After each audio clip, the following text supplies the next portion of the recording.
Hello everyone and welcome back to the channel BMS education. आज इस video के अंदर हम करने वाले हैं जुडिशरी का पार्ट नंबर 7 और ये वीडियो हमारा होने वाला है questions and answers from the book our world then and now class 8।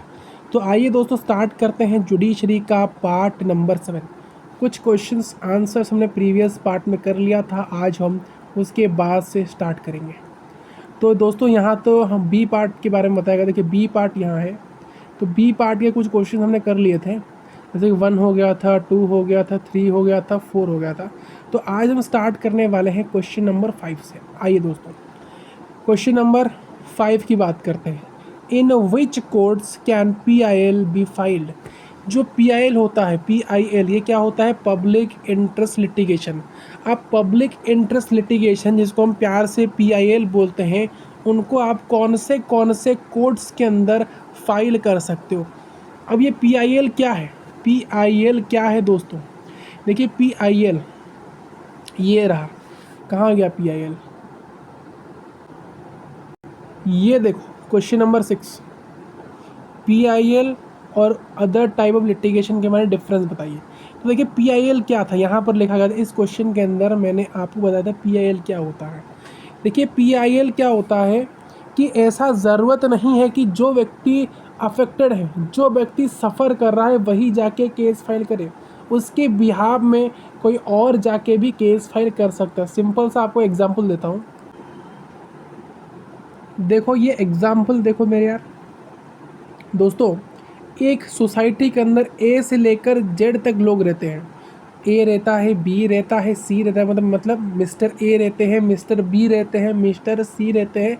ऐसे करते करते मिस्टर जेड तक के लोग यहाँ पर रहते हैं इस सोसाइटी के अंदर। इस सोसाइटी के अंदर क्या होता है, कई बार कुछ इशू हो जाता है। उस इशू के कारण ये सभी के सभी लोग अफेक्टेड रहते हैं और सफ़र करते हैं उस इशू से। बट ये जो लोग हैं ये क्या करते हैं? केस फाइल नहीं करते हैं, क्योंकि दे आर सफर्ड।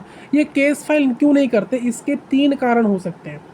पहला कारण ये हो सकता है कि इनके पास ज़्यादा फंड नहीं है, मतलब पैसा नहीं है कि वो लीगल प्रोसीडिंग को लड़ सके। मतलब लीगल केस को लड़ने के लिए क्या चाहिए? पैसा चाहिए। ये पैसा उनके पास नहीं है, ये पहला रीज़न हो सकता है। दूसरा रीज़न कि दे आर इलिटरेट, मतलब कि दोस्तों कि वो उनको इतनी जानकारी ही नहीं है, मतलब उनको पता ही नहीं है कि वो उनके अधिकार के बारे में। Basically they are not educated, वो इतना एजुकेटेड नहीं है कि उनको उनके राइट्स के बारे में नहीं पता। मतलब उनको अपने राइट्स के बारे में वो अवेयर नहीं है। बेसिकली उनको अपने राइट्स के बारे में नहीं पता। तीसरा, ये डिसएडवांटेज्ड लोग हैं, दे आर डिसएडवांटेज, मतलब इनके साथ कुछ मुसीबत आई है, दे आर डिसएडवांटेज। तो ये 3 कारण के वजह से वो बेसिकली केस फाइल नहीं करते हैं। तो इनके इस कंडीशन को, दूरदशा को देखकर जो राम है वो क्या करता है? एक केस फाइल करता है इन लोगों के, मिस्टर ए से लेकर मिस्टर जेड के बिहाफ में राम क्या करता है? केस फाइल करता है। और केस फाइल करता है, जो पिटीशन फाइल करता है उसको हम PIL बोलते हैं, क्योंकि यहाँ पर जो व्यक्ति सफ़र हुआ है उसने केस फाइल नहीं किया है, बल्कि उसके बिहाफ में कोई थर्ड पर्सन जगह क्या कर रहा है, जैसे कि यहाँ पर राम केस फाइल कर रहा है। कई बार तो दोस्तों सरकार भी इन लोगों के बिहाफ पे केस फाइल कर सकती है। बट सवाल यहाँ उठता है कि कौन से कोर्ट के अंदर ये जो राम जी, हमारे जो राम जी इन लोगों के बिहाफ में जाके इन्होंने केस फाइल किया, इन्होंने कौन से कोर्ट के अंदर केस फाइल किया? उस कोर्ट का नाम बताइए।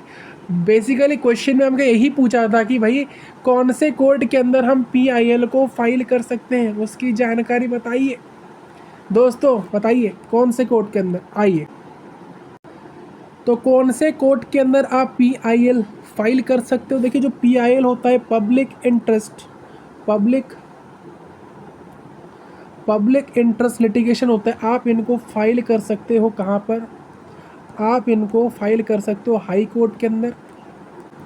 कहाँ पर दोस्तों? हाई कोर्ट के अंदर और सुप्रीम कोर्ट के अंदर। याद रखिए कि हम PIL को हाई कोर्ट के अंदर और सुप्रीम कोर्ट के अंदर फाइल कर सकते हैं। यहाँ पर आप लोअर कोर्ट्स के अंदर फाइल नहीं कर सकते। क्या मैंने कहा? मैंने क्या कहा? PIL को आप हाई कोर्ट के अंदर और सुप्रीम कोर्ट के अंदर फाइल कर सकते हो, लोअर कोर्ट के अंदर नहीं कर सकते। क्या नहीं कर सकते? लोअर कोर्ट के अंदर आप PIL को केस फाइल नहीं कर सकते। अब बात करते हैं क्वेश्चन नंबर 6 के बारे में। Which court hears the appeal against the supreme court decision? मतलब सुप्रीम कोर्ट के दोस्तों, सुप्रीम कोर्ट के डिसीजन के खिलाफ जाकर कौन सा ऐसा कोर्ट है जो कि केस की हियरिंग करता है, अपील की सुनवाई करता है? उस कोर्ट का नाम बताइए। जैसे कि आपने दोस्तों क्या पढ़ा था? हमने दोस्तों पढ़ा था इंडियन जुडिशरी का पिरामिड स्ट्रक्चर। उसमें हमने देखा था कि सबसे टॉप में होता है सुप्रीम कोर्ट, जो कि एपेक्स अथॉरिटी है जुडिशरी का इंडिया के अंदर। नेक्स्ट है हाई कोर्ट, नेक्स्ट है लोअर कोर्ट। ये हमारा इंडियन जुडिशरी का पिरामिड स्ट्रक्चर है कहीं ना कहीं। आई होप कि ये आपको क्लियर है ये चीज़ें। बट एक और चीज़ है, देखिए, वो जैसे कि हम अपील करते कोई केस का,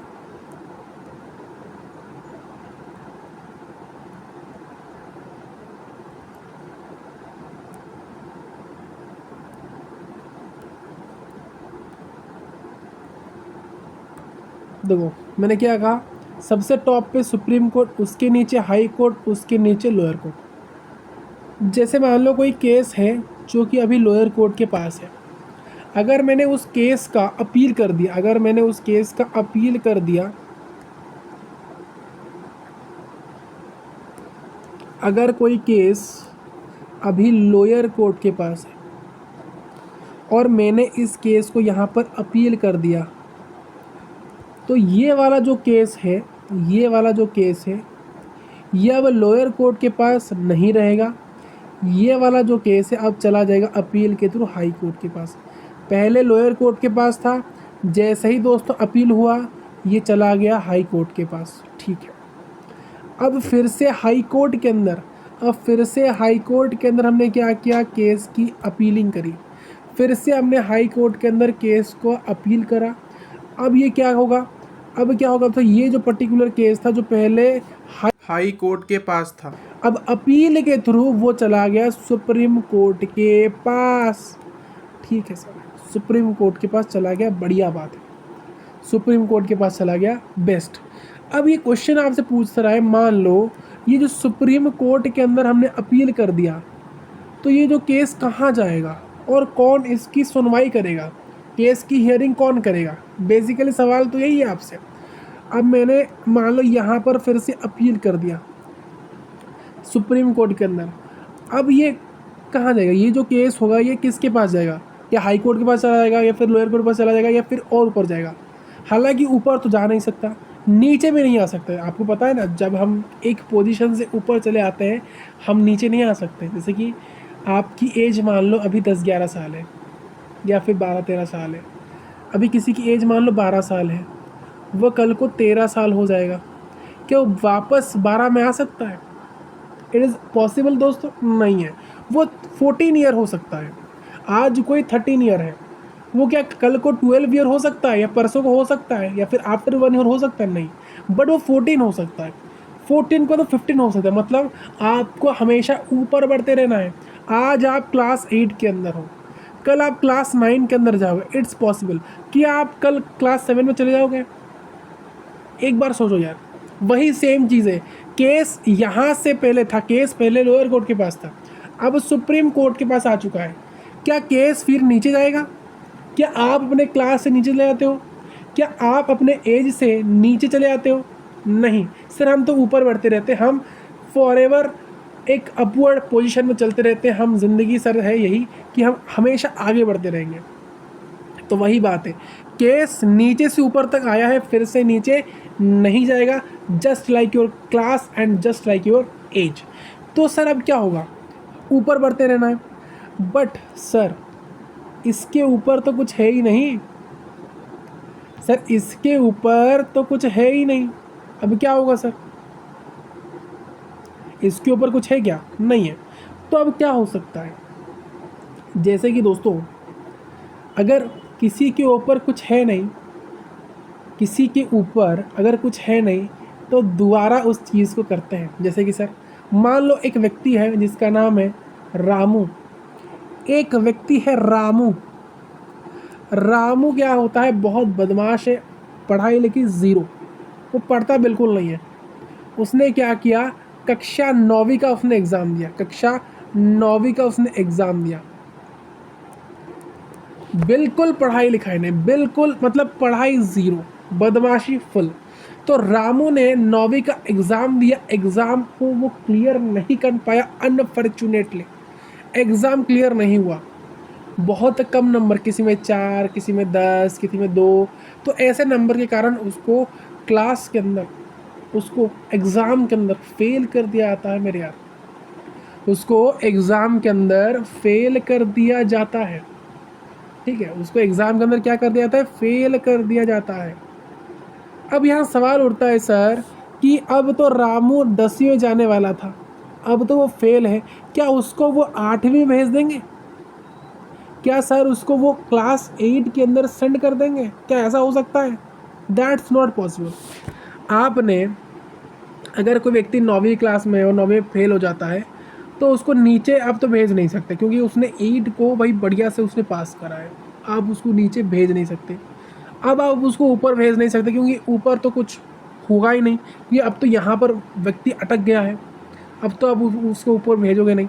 तो आप क्या करोगे, आप फिर से उसको दोबारा 9वीं के अंदर पढ़ाओगे, मतलब ये 9वीं के अंदर फेल है, आप इसको नीचे भेज नहीं सकते क्योंकि उसने 8वीं के एग्ज़ाम पास करे हैं। 10वीं ये जा नहीं सकता क्योंकि क्वालिफिकेशन प्रॉपर नहीं है, तो इसको क्या कराया जाएगा, इसको 9वीं फिर से पढ़ाया जाएगा, एक बार दोबारा इसको 9वीं की किताब ओपन करनी पड़ेगी, एक बार और दोस्तों, एक बार और 9वीं की किताब के साथ, एक बार और इसको 9th क्लास की बुक्स को, NCERT को, जो भी पब्लिकेशन की किताब है उसको फिर से ओपन करना पड़ेगा।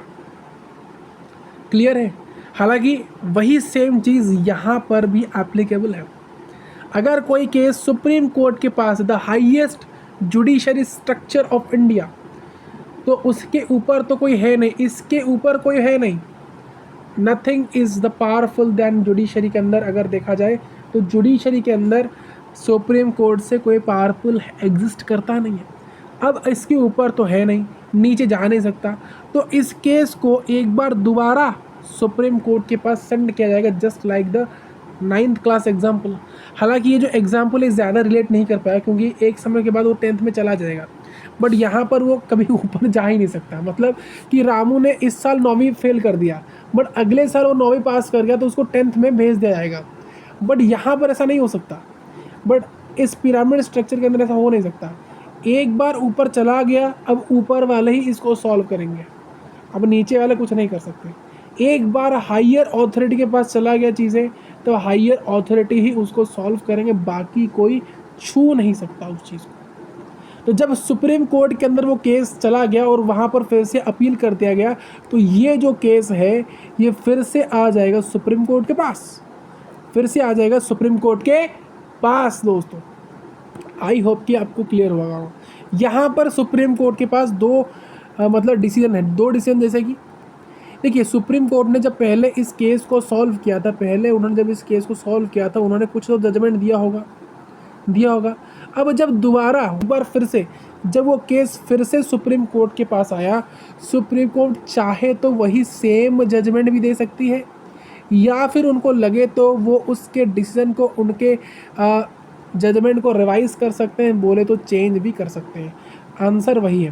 देखिए सुप्रीम कोर्ट ही देश का हाईएस्ट कोर्ट है हमारे देश का, ये अपने खुद के खिलाफ, अपने खुद के डिसीजन के खिलाफ जाकर हियरिंग सुनता है, मतलब केस की सुनवाई, अपील की सुनवाई करता है अपने खुद के डिसीजन के खिलाफ जाकर, और अगर उसको लगेगी, अगर सुप्रीम कोर्ट को लगेगी वो इस डिसीजन को चेंज करना चाहते हैं तो वो चेंज डेफिनेटली कर सकते हैं, क्योंकि पार उनके ही हाथ में है।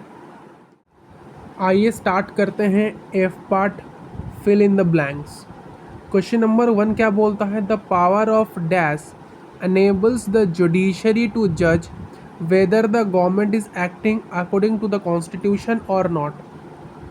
देखिए कौन सा ऐसा पावर है जो जुडिशरी को देता है और जिसके कारण हमारे जो जजेस होते हैं वो सरकार के ऊपर क्रिटिसाइज़ कर सकते हैं, सरकार के ऊपर एक्शन ले सकते हैं कि वो, या फिर उसके ऊपर निगरानी रख सकते हैं सरकार के ऊपर कि यार जो सरकार है वो कॉन्स्टिट्यूशन के अकॉर्डिंग, संविधान के खिलाफ काम कर रही है या फिर संविधान के साथ में काम कर रही है, acting according to the constitution और not.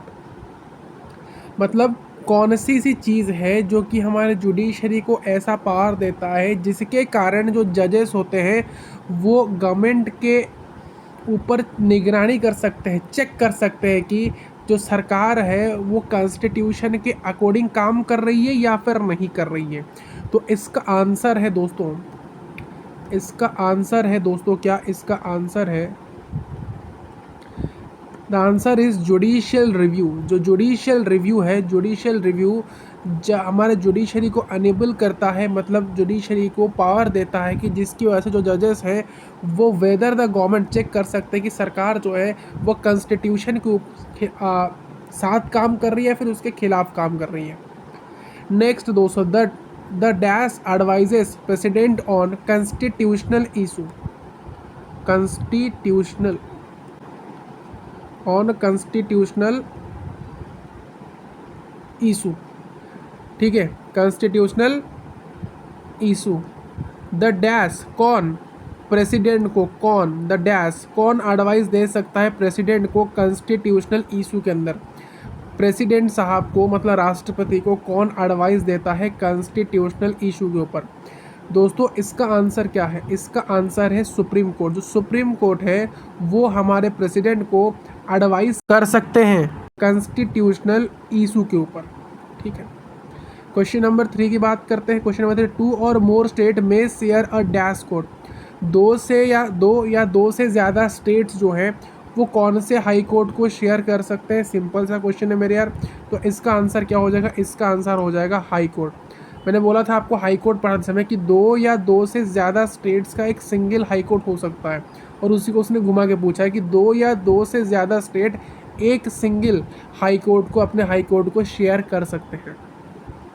Question number 4, dash are the village level courts that hear petty cases, petty cases मतलब mere cases, small cases. Village level courts कौन से हैं जो कि पेटी केसेस को उसकी सुनवाई करते हैं, पेटी केसेस की सुनवाई करते हैं, उन विलेज लेवल कोर्ट का नाम बताइए। तो दोस्तों इसका नाम क्या है, इसका नाम है न्याय पंचायत। तो न्याय पंचायत होते हैं क्या, न्याय पंचायत, ये विलेज लेवल कोर्ट्स है जो कि हियर करते, सुनवाई करते हैं पेटी केसेस की।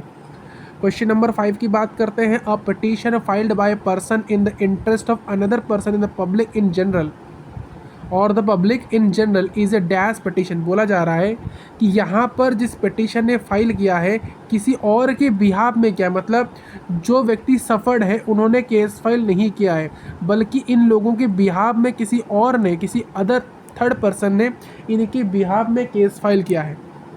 एक पिटीशन है जिसको फाइल किया गया है इंटरेस्ट में किसी और पर्सन के या फिर पब्लिक इन जनरल में, तो उसको हम कौन सा पिटीशन बोलते हैं। मतलब कि यहाँ पर जो केस है, जो सफ़र है, जिसके साथ हादसा हुआ है उसने केस फाइल नहीं किया है, जो पूरी की पूरी पब्लिक है उसने केस फाइल नहीं किया है, उनके बिहाफ में जाकर किसी अदर पर्सन ने क्या किया है, केस फाइल किया है। तो ये कौन सा पिटीशन है दोस्तों, ये आपका PIL है, बोले तो पब्लिक इंटरेस्ट लिटिगेशन, मतलब पब्लिक इंटरेस्ट पिटीशन है।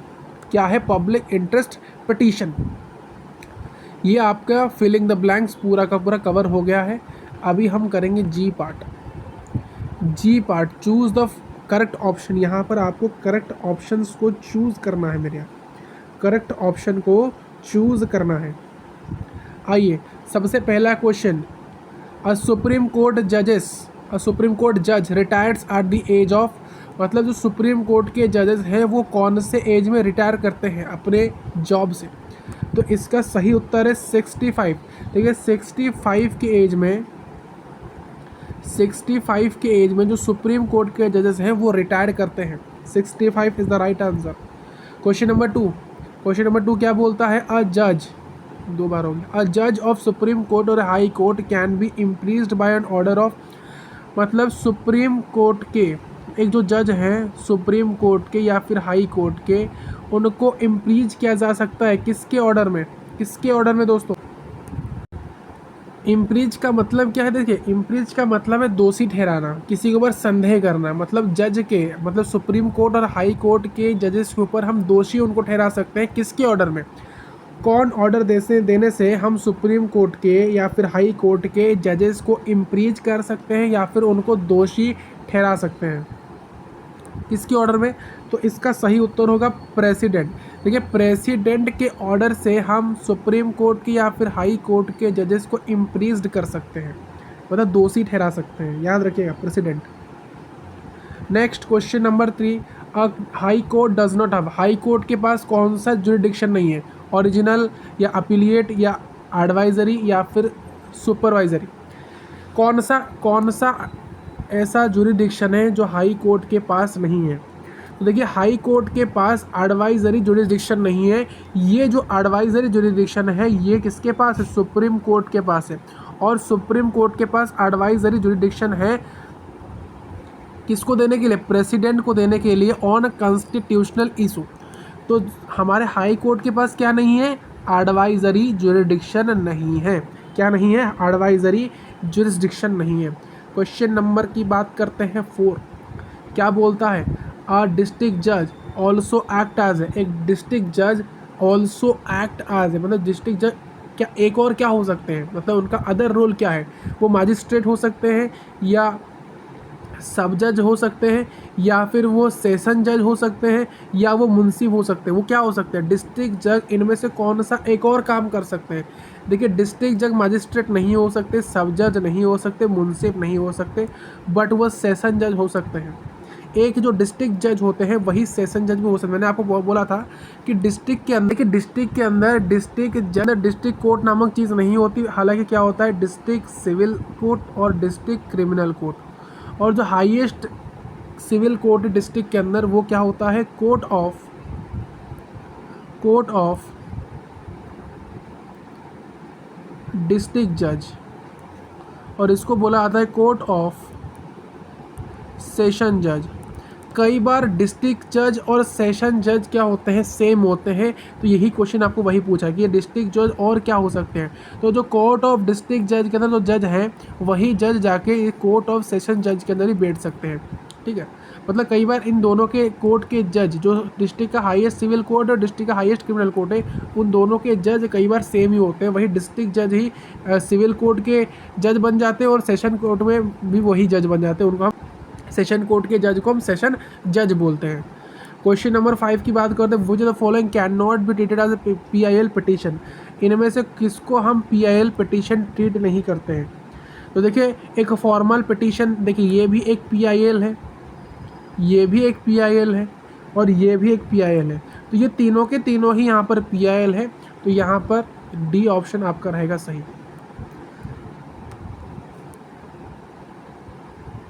यहाँ पर आपका आंसर क्या था? सी। यहाँ पर आपका आंसर क्या है? डी। और यहाँ पर आपका ऑप्शन नंबर सी। तो आई होप कि आपको F और G पार्ट क्लियर होंगे। ठीक है दोस्तों, इस वीडियो के अंदर हम यहीं पर ख़त्म करते हैं। मिलते हैं नेक्स्ट क्लास के अंदर। तब तक के लिए thank you for watching this video.